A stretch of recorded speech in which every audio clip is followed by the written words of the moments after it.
Coach à domicile, le conseil bien-être de nos experts. Bonjour, je m'appelle Élodie Mielzarek, je suis sémiologue et je viens de sortir un ouvrage, La stratégie du caméléon, qui parle d'une question en particulier, les cons et les connes. Alors voilà, comment les gérer, c'est assez intéressant. Et en fait, je me suis rendu compte que bien souvent, on se dit que c'est pas grave finalement d'être au contact des cons. En réalité, quand on pose la question, la connerie est-elle contagieuse? Eh bien, on se rend compte que oui. Il y a une superbe expérience qui a été réalisée en psychologie sociale aux alentours de 1950 par le psychologue Solomon Asch, qui a montré que justement l'être humain était assez sensible à ce qu'on appelle le syndrome de Panurge. Alors, en quoi consiste cette expérience? Il réunit dans une pièce 8 personnes qui doivent comparer la longueur des traits entre eux. Alors, il y a 4 traits sur le tableau et ils doivent dire si le trait A est plus petit ou plus grand que le trait B, C et D. Et en fait, dans cette expérience, il n'y a qu'une seule personne qui n'est pas au courant qu'elle est cobaye. Et qu'est-ce qu'on se rend compte? Qu'est-ce qu'on observe? Eh bien, on voit que la personne, au début, est très mal à l'aise de donner en définitive la bonne réponse.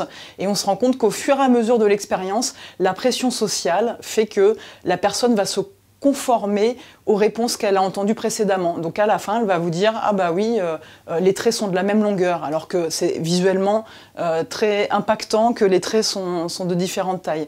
Donc ça, c'est très intéressant puisque ça montre que bah voilà, le syndrome de Panurge, c'est justement conforter sa pensée par rapport à ce qui a été dit précédemment. Ça, c'est une première partie de l'expérience qui est assez connue. La deuxième, qui est beaucoup moins connue, elle a été reproduite en 2005 par un groupe de chercheurs, mais cette fois sous IRM.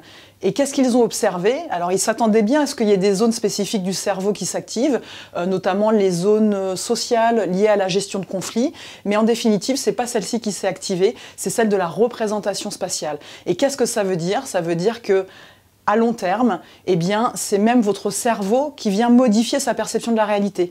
Donc, pour les gens qui sont dans cette salle, eh bien, à force d'entendre la connerie des autres qui disent « bah oui, la longueur des traits est équivalente », eh bien, au début, vous êtes convaincu que vous avez raison, mais au fur et à mesure, eh bien, c'est votre cerveau qui vient modifier votre perception de la spatialité, votre perception du réel, et donc, in fine, vous êtes totalement convaincu que la longueur des traits est équivalente. Donc, la connerie est bel et bien contagieuse. Et à mon sens, il y a 3 questions qui sont assez fondamentales et qu'il faut se poser. Elles concernent le nombre, la fréquence et la hiérarchie.